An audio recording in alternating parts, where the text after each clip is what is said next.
अस्सलाम वालेकुम नाज़रीन, रमज़ान रात के शो में इरशाद भट्टी ने उस्मा बुखारी की क्लास लगा दी। आइए नाज़रीन वीडियो देखते हैं।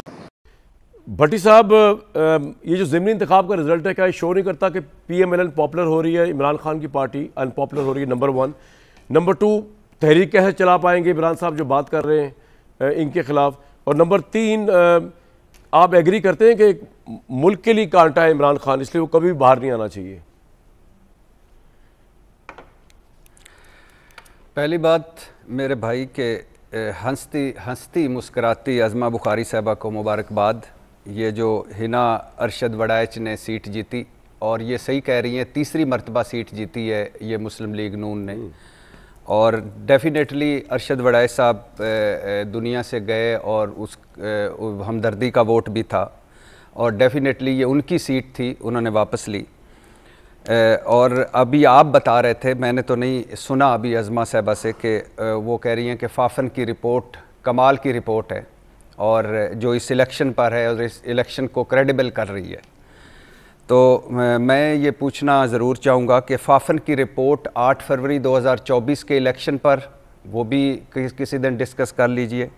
पिलडाट की रिपोर्ट 8 फरवरी 2024 के इलेक्शन पर, पत्तन की रिपोर्ट धांधली और जबर के 64 नए ज़राए, वो भी इसी पर। और 8 फरवरी 2024 का इलेक्शन, जिस पर जीतने वालों ने भी कहा धांधली हुई, हारने वालों ने भी कहा धांधली हुई, हुकूमती लोगों ने भी कहा धांधली हुई, अपोजिशन वालों ने भी कहा धांधली हुई। और ये भी ज़रूर एक दिन फाफन को कहिए कि अब इस मुल्क में फिरे और एक सर्वे करे कि अब इलेक्शंस या इंतखाबात के सिस्टम से कितनी उम्मीदें लगा के बैठी है ये कौम, या कितनी मायूस है, और इलेक्शन या इंतखाबी सिस्टम पर कितना एतबार रह गया है।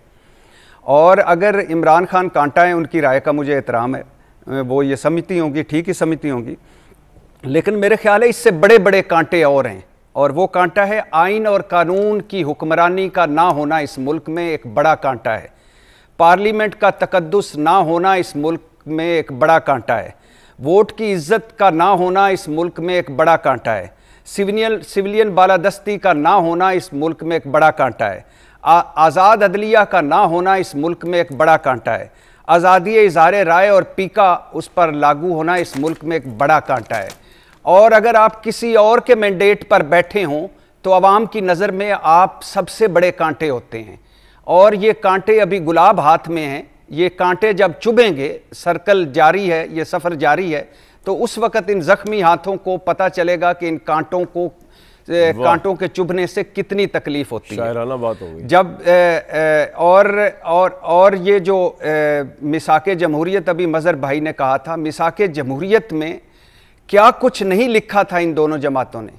PDM के 26 नुकात में क्या कुछ नहीं लिखा था इन 13 जमातों ने, और क्या वादे नहीं थे मुस्लिम लीग के मंशूर में हमारे लिए, और क्या कुछ ख्वाब नहीं दिखाए थे हमें मुस्लिम लीग नून ने, और फिर उसके एंड पे हमें क्या मिला, वो आपके सामने है, सब कुछ सामने। और अगर यही at the end of the day Nawaz Sharif Sahab की अपनी सीट भी मशकूक हो जाती है और वो सीट पे उस सीट को एंजॉय करते हैं, तो कहाँ की जमहूरियत, कहाँ का मिसाक, कहाँ की आइन, कहाँ की कानून, कहाँ के फूल, कहाँ के कांटे।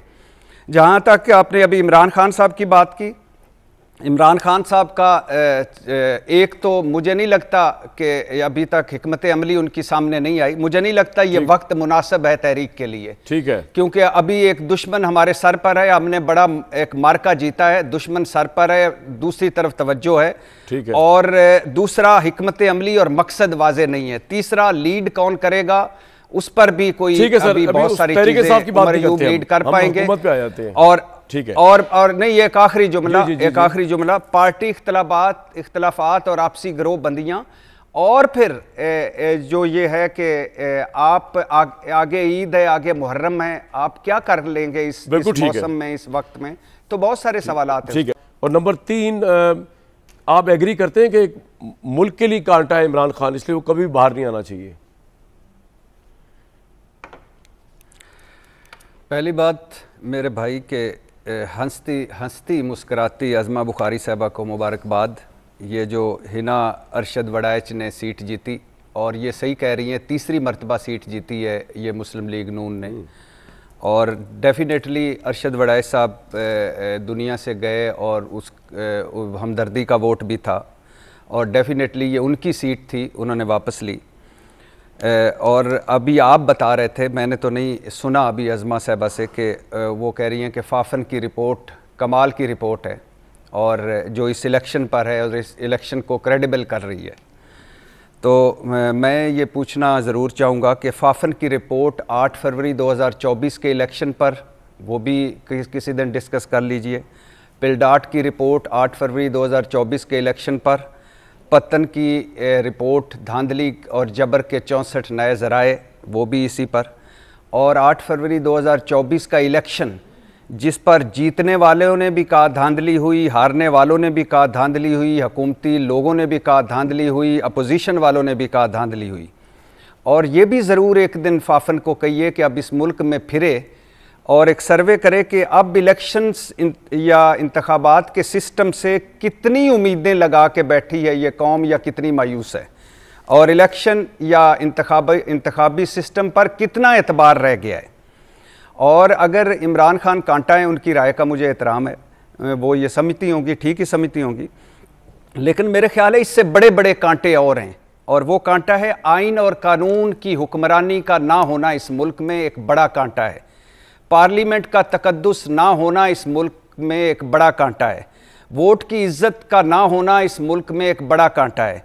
सिविलियन बालादस्ती का ना होना इस मुल्क में एक बड़ा कांटा है। आज़ाद अदलिया का ना होना इस मुल्क में एक बड़ा कांटा है। आज़ादी इज़हार राय और पीका उस पर लागू होना इस मुल्क में एक बड़ा कांटा है। और अगर आप किसी और के मैंडेट पर बैठे हों तो आवाम की नज़र में आप सबसे बड़े कांटे होते हैं, और ये कांटे अभी गुलाब हाथ में हैं। ये कांटे जब चुभेंगे, सर्कल जारी है, ये सफ़र जारी है, तो उस वक़्त इन ज़ख्मी हाथों को पता चलेगा कि इन कांटों के चुभने से कितनी तकलीफ होती है। शायराना बात हो गई। जब और ये जो मिसाके जमहूरियत अभी मज़हर भाई ने कहा था, मिसाके जमहूरियत में क्या कुछ नहीं लिखा था इन दोनों जमातों ने। पीडीएम के 26 नुकात में क्या कुछ नहीं लिखा था इन 13 जमातों ने, और क्या वादे नहीं थे मुस्लिम लीग के मंशूर में हमारे लिए, और क्या कुछ ख्वाब नहीं दिखाए थे हमें मुस्लिम लीग नून ने, और फिर उसके एंड पे हमें क्या मिला वो आपके सामने है, सब कुछ सामने। और अगर यही at the end of the day Nawaz ख्वाब नहीं दिखाए थे हमें मुस्लिम लीग नून ने, और फिर उसके एंड पे जी तो व्यूअर्स, ये थी आज की वीडियो। आप लोगों ने देखा फैसल वडा ने उस्मा बुखारी को धोखा रख दिया। व्यूअर्स, वीडियो के बारे में अपनी राय जरूर दीजिएगा। मिलते हैं अगली वीडियो में, तब तक के लिए अल्लाह हाफिज।